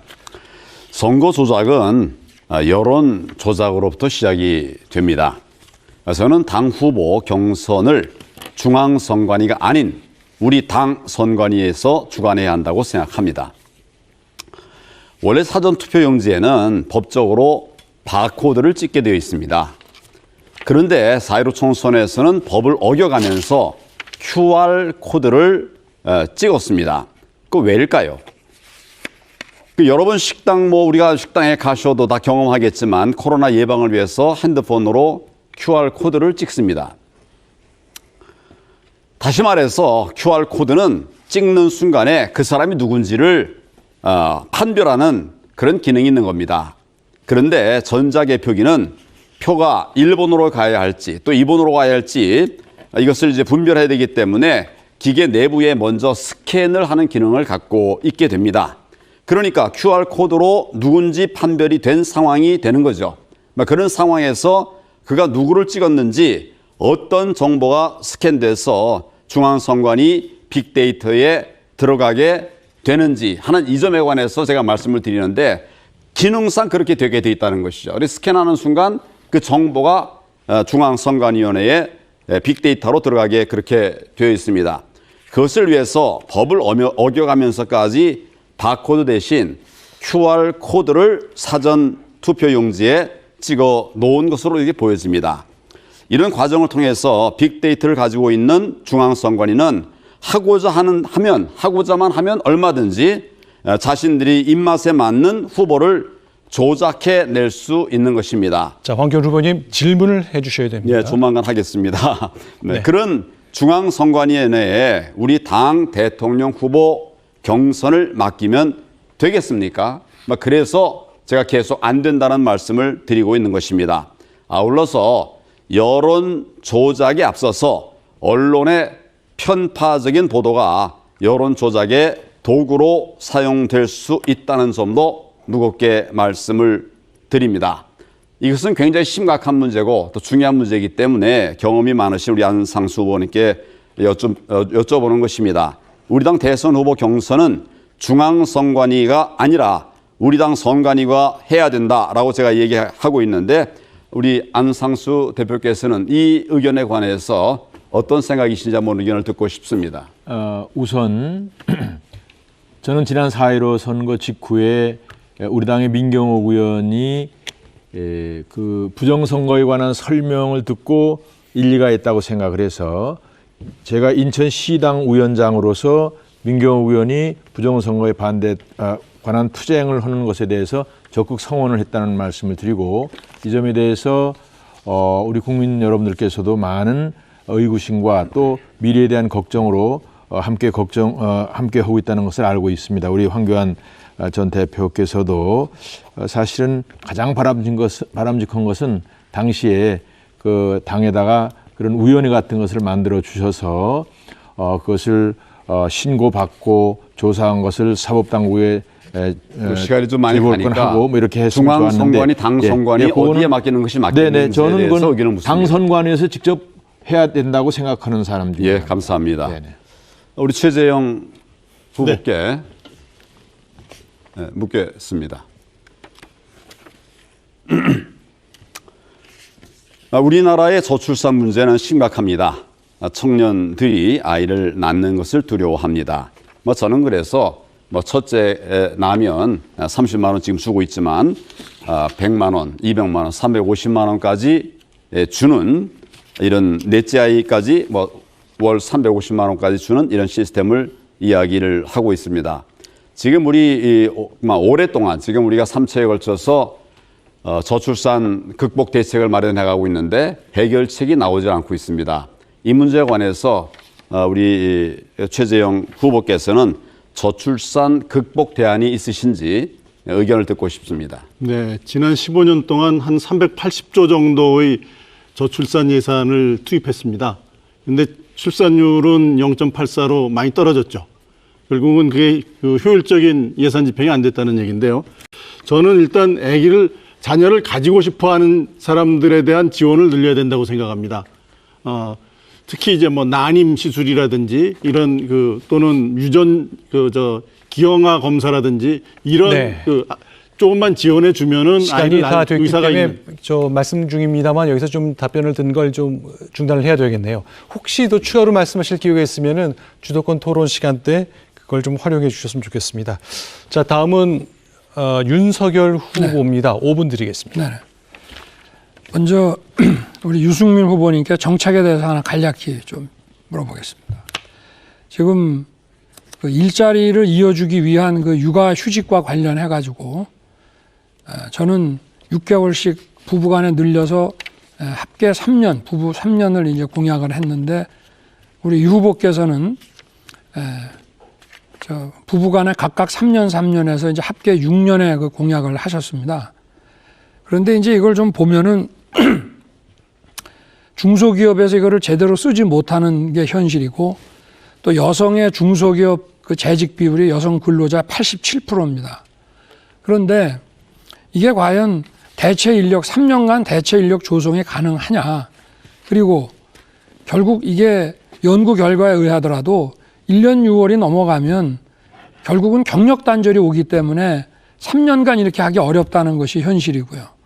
거기에다가 자영업자 비정규직처럼 고용보험에 들어가지 않은 사람들은 부모보험이라고 해가지고 다시 3+3의 육아휴직을 말씀을 하시는데 이 자영업자 비정규직을 이 사람들 고용보험에 지금 자영업자 1%도 가입을 안 했는데 이걸 부모보험에 가입을 시켜서 이렇게 그 3+3의 육아휴직을 하는 것 자체가 저희들이 좀 현실성이 없고 좀 이해가 안 가서 설명을 좀 부탁드리겠습니다. 방금 이야기 나왔습니다만 합계 출산율이 원래 이제 0.8 이하로 떨어져서 아마 0.78 정도 될 것 같고요. 이거는 정말 지구상에 이런 최악의 저출산 문제를 겪는 나라는 대한민국밖에 없습니다. 이대로 가면 대한민국이란 나라가 지구상에서 사라질 그런 위기에 있기 때문에 이거는 다른 나라 본받으려고 그럴 게 아니라 우린 정말 특단의 대책이 필요하다고 생각하고 세종시에 있는 공무원들은 거기는 합계 출산율이 OECD 평균하고 비슷한데요. 왜 그러냐면 공무원들은 아빠, 엄마 전부 다 공무원 교사는 3년의 육아휴직을 쓰고 있습니다. 똑같은 대한민국 국민인데 왜 민간 기업에 있는 사람은 못 그래 하느냐. 그건 우리 기업 문화도 바꿔야 되고 거기에 정부가 진짜 중소기업의 경우에 이제 이게 당장 현실적으로 어려움이 있습니다. 네, 제가 대체 인력을 쓰기 위해서 대체 인력 정부가 문제는 지원을 하고 네. 또 육아휴직 기간 중에 소득을 갖기 위해서 정부가 지원을 해야 되고요. 이게 3년간씩 그 중소기업 같은 경우에 현실성이 있습니까? 3년이라고 제가 3년이라고 말한 거는 오해를 하시는 것 같은데 그거는 쓸 수 있는 맥시멈이고요. 네. 그거는 이제 아이를 낳자마자 영아 때, 그 다음에 아이가 1학년, 초등학교 1학년 학교에 갈 때, 또 고등학교 수험생이 될 때, 이거는 3번 나누어서 그러면 자영업자 비정규직의 부모보험 예. 가입 제도가 현실성이 있습니다. 부모보험 가입 제도는 그거는 해야 됩니다. 그거는 자영업자 소상공인들은 고용보험에서 혜택을 못 받는 분들이 많기 때문에 국가가 일부를 부담하더라도 자영업자 소상공인들까지 부모보험이 돼야지. 이분들이 들어올까요? 보험 가입을 할까요? 그래서 국가가 지원을 해드리지 국가가 어느 않습니까? 정도 지원해 주더라도 예. 이 자영업자 비정규직이 고용보험, 부모보험에 들어와서 이런 장기간의 육아휴직이 가능하다고 생각하십니까? 그거는 고용보험이 없는 나라가 선진국의 경우에 부모보험이라는 알겠습니다. 걸 만들어서 저출산 대책으로 이미 하고 있기 때문에 우리 알겠습니다. 대한민국이 못할 게 없다고 생각합니다. 네. 홍준표 의원님께 그 예. 정책에 대해서 한 가지만 좀 여쭤보겠습니다. 2017년에는 그 대선 공약으로 최저임금 1만 원, 그다음에 공공부문 비정규직 전원 2년 내에 정규직화 추진한다라고 하셨다가 이번에 최저임금은 권고제로 해서 사실상 폐지하는 식이고 또 공공기관 구조조정과 공무원 감축을 하겠다 이렇게 말씀을 하셨습니다. 또 2017년에는 이 모병제에 관해서 모병제를 주장하는 후보에 대해서 젊은 층 표를 얻으려고 하는 술책이다 이러면서 모병제를 반대하시다가 지금은 모병제를 주장하고 계십니다. 이렇게 입장이 바뀌신 그 근거는 어떤 겁니까? 2017년도에는 경남지사를 하다가 네. 당이 괴멸되기 직전까지 가고 여기 뭐 바른정당에서 오신 분들이 밖으로 다 뛰쳐나와가지고 보수진에 분열이 됐어요. 불가피하게 당을 살렸다겠다는 그런 생각으로 대선에 출마를 했고 준비가 전혀 안 돼 있었어요. 네. 그래서 최저임금제가 그래 올라가면 이래 경제적 충격이 큰 줄은 그때는 몰랐어요. 모르셨어요. 그래서 그건 잘못됐다고 내 반성하고 취소를 했고 모병제도 지금 상황이 바뀌었습니다. 전자전으로 바뀌었어요. 지난번에 이라크 전쟁 때 한번 보십시오. 자, 지금 시간이 5분이 됐는데요. 홍준표 후보 답을 계속 이어가고 싶으시면 혹시 30초 찬스 아직 안 쓰셨는데 쓰실 수 있습니다. 어떠실지. 제가 질문할 때 쓰겠습니다. 아, 그때 쓰시겠습니까? 알겠습니다. 자, 일단 5분을 다 사용하셨기 때문에 자, 홍준표 후보에게 가만히 있어. 5분 드리겠습니다. 윤석열 후보도 찬스 안 썼는데. 네, 뭐 적절한 때 활용하시면 되겠습니다. 알아서 쓰겠습니다. 자, 이제 주도권 토론 홍준표, 안상수 두 분의 후보만 남았는데 아직 네 분이 쓰지 않으셨는데요. 이제 마무리 발언 들어가게 되면 쓰실 방법이 없습니다. 그러니 적절한 때 활용해 주시면 좋겠습니다. 자, 시작하시죠. 윤석열 후보님한테 묻겠습니다. 종전선언에 찬성하십니까? 반대합니다. 왜 반대합니까? 그 종전선언은 그냥 정치적인 선언으로서 종전선언을 하게 되면은 지금 그 유엔사 해체라든가 주한미군 철수라든가 또는 일본에 전개되어 있는 유엔사 후방기지 이런 것들을 요구할 가능성이 많기 좋습니다. 때문에 비핵화가 안 된 상태에서의 김영희가 이런 말을 했어요. 군사적 균형을 깨지 마라. 이렇게 경고를 했어요. 누가요? 김정은 군사적 균형을 깨지 마라. 경고를 했어요. 거기에 대해서는 어떻게 이야기합니까? 제가 잠깐 못 들었습니다. 누가 얘기했다고요? 김여정이가 북한에 군사적 균형을 깨지 마라 이래 문재인 대통령한테 경고를 했어요. 언제 했습니까? 이번에? 그건 모르면 내가 넘어가겠습니다. 죄송합니다. 미국이 이란이나 북한 같은 불량 국가, 로우 스테이트라고 하죠. 이런 불량 국가를 상대할 때는 제일 처음에 외교로 합니다. 문제를 풀어보고 두 번째 안 되면 참수작전으로 들어갑니다. 세 번째는 서지컬 스트라이크로 들어갑니다. 국지전 타격을 한다. 그러면 이번에 며칠 전에 미군 특수전 사령부 평택 기지에서 티크 나이프 훈련 공개를 한 일이 있어요. 이게 참수 작전입니다. 그거 하고 난 뒤에 바로 들어갔다 나왔다는 거 말씀하시죠? 공개가 됐어요. 예. 하고 난 뒤에 바로 북쪽에서 종전선언을 받아들인다는 말이 나왔습니다. 네. 이거하고 무슨 연관이 있다고 생각지 않습니까? 저는 뭐 문재인 정권하고 북한하고는 원래 그 종전선언에 대해서 서로 좀 교감을 하고 있는 것이 아닌가 이렇게 생각을 하고 있고요. 또 미국은 이 종전선언에 대해서 열려 있다라고는 얘기를 하지만 이 종전선언이 의미하는 것이 북한의 그 침략이 있을 때 즉각적인 대처를 어렵게 할 수 있는 거기 때문에 그거하고 직접 관련은 저는 없다고 됐습니다. 보고 있습니다. 네.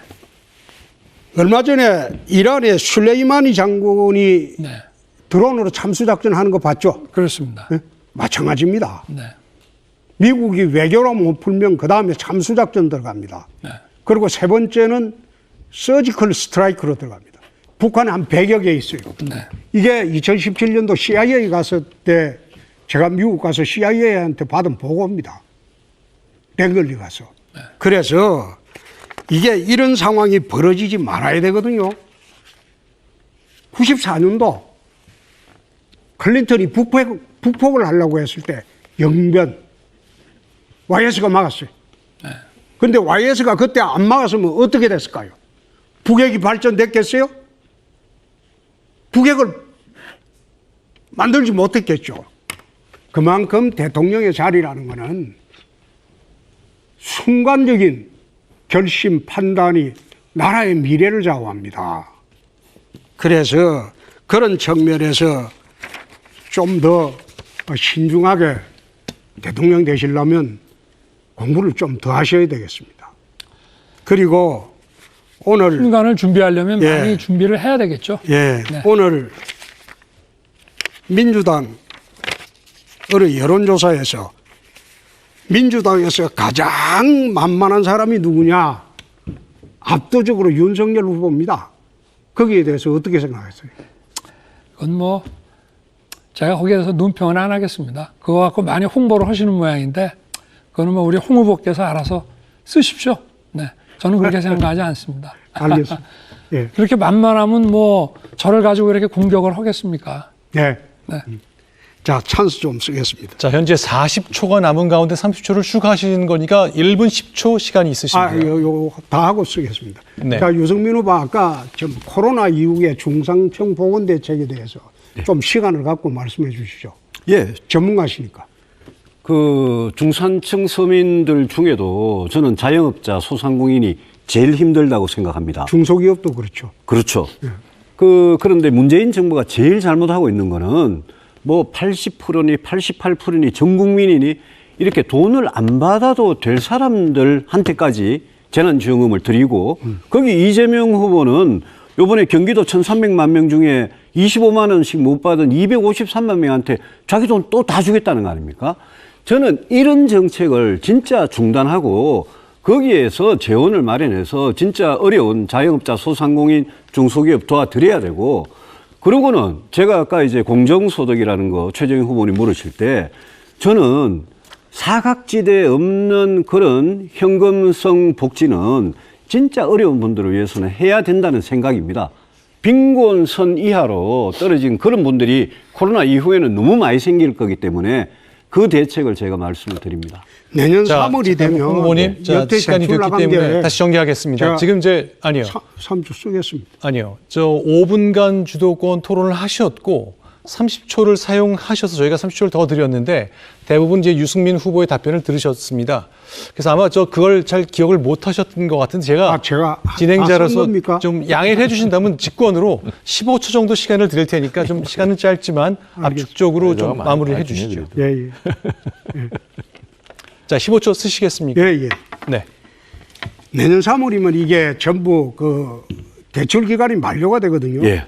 이 3월 이후에는 국민연금법 시행령 31조 4호 보면 국민연금을 사용해서 대출을 해주고 그 대출의 이자는 정부가 부담하는 그런 제도는 어떻습니까? 네. 저는 자, 여기까지 듣겠습니다. 이미 저 시간 관리상 예. 저 5분에 30초를 쓰셨고 발언이 좀 간단하게 오갔기 답변 때문에 못합니까? 아니요. 죄송합니다만 이제 형평성 때문에 15초를 추가로 드렸으니까 아니 저 답변은 다른 이미 후보들도 시간이 15초씩 됐기 다 때문에. 드리시죠. 형평성 맞으려면. 네, 이제 찬스도 사용을 하셨고 그러니 여기서 좀 말씀을 좀 끊어야 되겠습니다. 양해를 좀 해주십시오. 하여튼 뭐 저는 국민연금 쓰는 건 반대입니다. 예. 자, 여러 가지로 이제 양해를 잘 해주셔서 고맙습니다. 이제 마지막 순서입니다. 안상수 후보가 주도권 토론 5분 쓰실 수 있습니다. 우리 최재형 원장님은 아주 인격적으로 훌륭하고 올곧게 살아오신 걸로 아주 유명하셔서 뭐 저도 아주 굉장히 존경을 합니다만은 남욱 변호사라고 기억나시는지 모르겠네요. 남욱이라는 최근에 뭐 제가 재판했다 그래서 네네 좀 알아봤습니다. 예. 남욱이라는 사람은 이제 지금은 현재 한 1,000억 정도를 뭐 배당을 받았겠지만 띄어먹고 지금 미국으로 도망갔어요. 가족이랑 같이. 그 이제 소위 7명의 동인 중에 하나인데 이재명 지사가 특혜를 준 사람이죠. 근데 그 전에 LH가 이제 하던 것을 공공 사업으로 하던 것을 민간 사업으로 돌려라라고 로비를 그런데 8억 3천만 원인가를 들여서 받고 로비를 하다가 이게 말하자면 성사가 안 되고 고소가 돼서 변호사 위반 혐의로 재판을 받다가 이제 2심에서 우리 최재형 판사님이 그 당시 이제 재판을 무혐의를 했는데 이제 국민들께서는 그때 그런 이런 사기꾼 같은 놈들을 제대로 좀 재판해서 법으로 그냥 다스렸으면 이런 일이 없었지 않을까라고 아쉬워하는 분들이 있는데 그 점에 대해서 혹시 하실 말씀 있나요? 남욱 변호사 사건은 그 당시에는 제가 그 재판할 때는 2009년도, 2010년도의 일입니다. 예. 화천대유와는 관계는 없고요. 그때 정말 유죄 판결에서 한 10년, 20년 때렸으면 그 사람이 여기 연루가 안 됐을 텐데 죄가 안 되는 걸 유죄로 할 수는 없는 거 아닙니까? 글쎄 1심에서 뭐 그런데 무죄 판결을 받았던 예. 걸 제가 1심 그대로 예. 판결한 뭐 겁니다. 그럴 것 같긴 한데 이때도 뭐 변호사가 한 20명 붙었다니까 이게 하도 로비를 많이 하고 그래서 우리 올고든 판사님께서도 혹시 약간 온정주의로 간 거 아닌가 싶어서 말씀을 드리는 거고요. 박영수라는 사람이 있습니다. 박영수. 이거는 내가 유승민 후보한테 한번 질문 드려볼까 하는데 박영수 누군지 아시죠? 압니다. 예.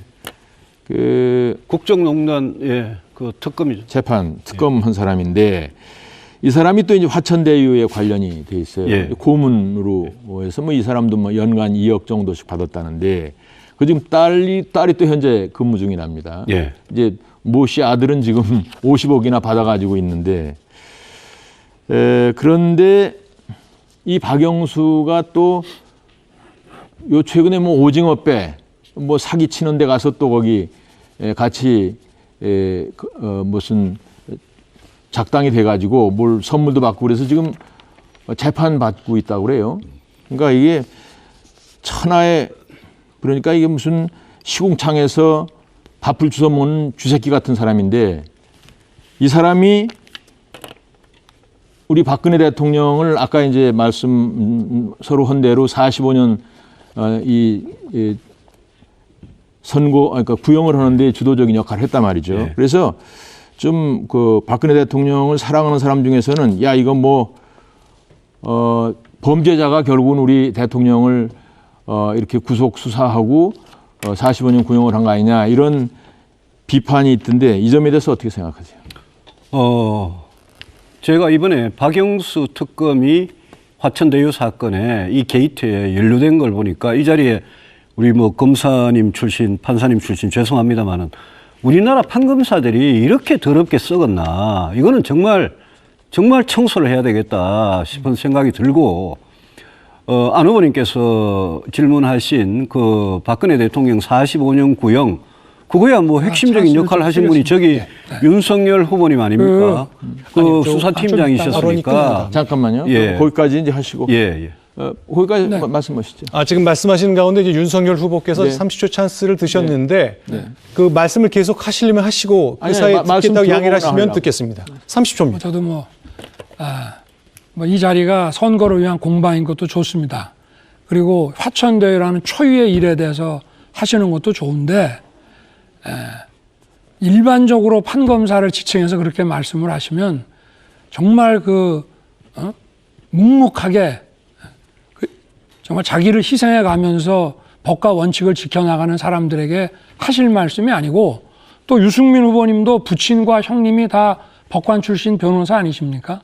그렇게 말씀하시는 거는 좀 적절하지 않은 것 같습니다. 아니 화천대유 사건에 연루된 우리나라 판검사가 화천대유 사건에 연루된 판검사 출신을 이야기하는 건데 뭘 그러세요? 됐어요. 하여간 이게 무슨 일반적인 판검사를 다 이렇게 얘기해 놓고요. 어차피 관련되는 화천대유도 사람들 판검사가 수사하고 재판해야 됩니다. 관련되는 사람들을 지칭하는데 그러나 우리 국민들은 판검사들에 대해서도 굉장히 억울하다고 생각을 하니까 그런 점도 우리 윤 후보께서 그렇게 말씀하시는 건 이해는 하지만 이 자리를 빌어서 우리 판검사님들도 다 좀 한번 가슴에 손을 얹고 반성은 해야 돼요. 그런데 여기 속해 있는 사람들은 가중 처벌이 다 돼야 돼요. 나쁜 놈들이지. 판검사에서 평생 갑질하고 살다가 어디 겨우 사기꾼들 하는 데 가서 월급이나 다 처먹고 살고 말이죠. 그러면 한 달에 100만 원씩도 없어 하는 그 청년들은 어떻게 살란 말이야? 지금 이 자영업자들 전부 다 문 닫고 길바닥에 나서 앉아 있는데 그런 사람들을 어떻게 하고 기득권을 가지고 있다는 사람들이 권력 가지고 있던 사람들이 이렇게 사는 게 되느냐 말이죠. 나는 그런 얘기를 하는 거예요. 거기 관련돼 있는 사람들. 알겠습니다. 자, 안상수 후보께서 5분을 다 쓰셨습니다만 제가 중간에 한번 환기를 시키려고 했었는데 그러질 못했는데요. 오늘 이제 쭉 진행되는 토론을 보는 가운데 이제 후보들께서 여러 가지 이제 근거를 대시면서 말씀하셨습니다만 팩트는 이미 확인을 한 걸로 듣고 저희 시청자도 들으셨을 텐데 몇 가지 해외로 나갔을 거다는 얘기나 또는 몇 가지 좀 강한 사람에 대한 표현이 있으셨는데 이런 것들은 이제 토론의 열기 속에 나온 거니까 저희 시청자들께서도 양해를 좀 해주실 거라고 남욱 믿습니다. 씨는 해외 나또 신문에 났어요. 네. 남욱은 해외 도망갔다고 신문에 났어요. 네, 알겠습니다. 이제 마무리 발언이 남았는데 이 마무리 발언은 이제 자신의 대통령의 포부에 대한 말씀을 하시는 때니까 그 토론이 좀 격해질 때 사용하셨던 좀 자극적인 표현이나 이런 건 좀 절제해 주실 걸로 믿고 다음 순서를 좀 진행하겠습니다.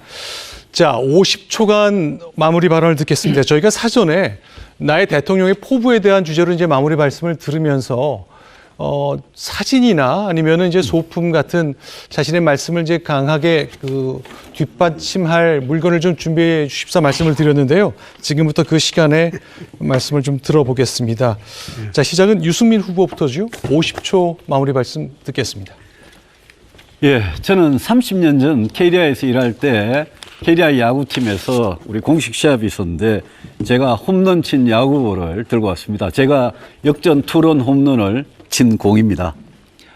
이번 국민의힘 후보 경선에서 저 유승민 다시 한번 생각해 주십시오. 지금 민주당의 후보가 이재명 후보가 될 가능성이 굉장히 높아지고 있습니다.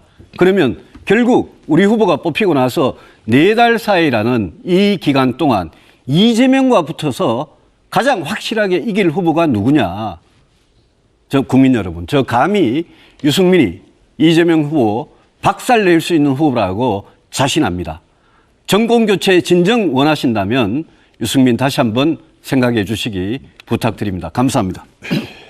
네, 다음 하태경 후보입니다. 예, 마무리 발언 전에 간단한 공지사항 말씀드리면은 황교안 후보 부정선거 계속 말씀하시는데 제 하태경 TV에 그걸 조목조목 반박하는 사실 황교안 후보 말씀하시는 게 전부 가짜뉴스예요. 그 자세한 내용을 볼 수 있으니까 꼭 하태경 TV 참고해 주시고요. 이 사진은 윤창호법 통과할 때 사진인데요. 어제가 3년 된 날입니다. 윤창호 군 사망한 지 3년 된 날인데 윤창호법 통과된 덕분에 이번 추석에 음주운전 사망자가 한 명도 없었습니다. 저 하태경 억울한 죽음 없게 하겠습니다. 대한민국 앞으로 전진하게 만들겠습니다. 그리고 일자리 격차, 부동산 격차 없는 대한민국 만들겠습니다. 꼭 하태경 4강에 뽑아주십시오. 경선 흥행, 성공, 대선 필승 이루어내겠습니다. 네, 시간 잘 지켜주셨습니다. 이번에는 원희룡 후보입니다. 50초입니다. 예.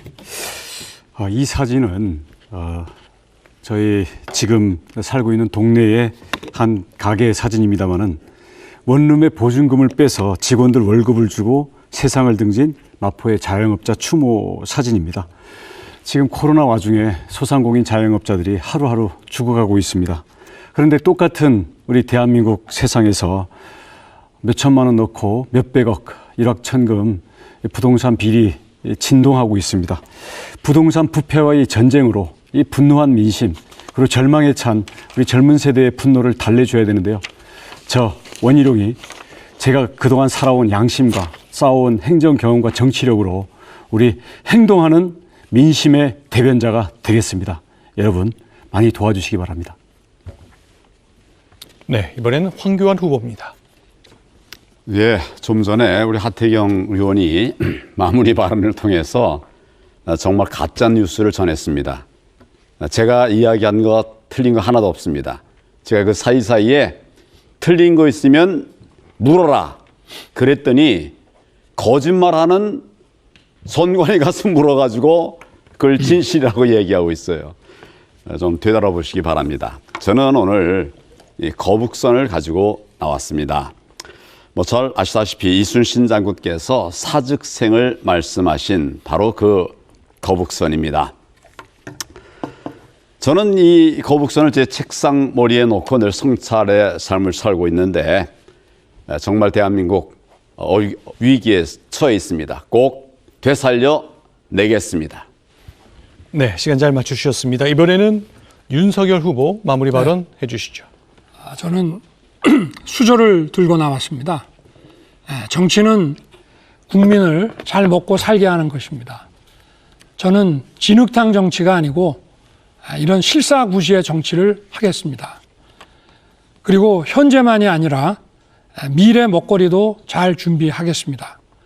그리고 대통령의 밥상에 격려해드릴 국민의 수저, 비판 언론의 수저, 여야 정치인의 수저를 함께 놓겠습니다. 그래서 소통하겠습니다. 그리고 무엇보다 대통령의 초법적 지위를 헌법과 법률의 틀 안에 돌려놓겠습니다. 진정한 헌법적 대통령제로 대통령 개혁을 반드시 하겠습니다. 감사합니다. 네, 다음은 홍준표 후보 차례입니다. 국민 여러분, 이게 바로 세탁기입니다. 지난 5년 전 대선 때 공정 세탁기를 한번 돌리겠다고 한 바가 있습니다. 그때 낙선을 내서 그러지 못했습니다. 앞서 말씀드린 바와 같이 대장동 개발 비리를 포함해서 대한민국의 모든 부정부패를 깨끗하게 청소하도록 하겠습니다. 여야를 가릴 것 없이 부정과 비리가 있다면 모두 척결하도록 하겠습니다.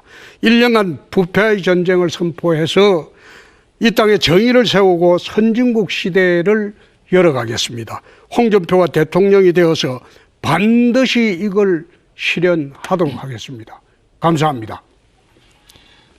네, 이번에는 안상수 후보입니다. 저는 이 망치를 가져왔습니다.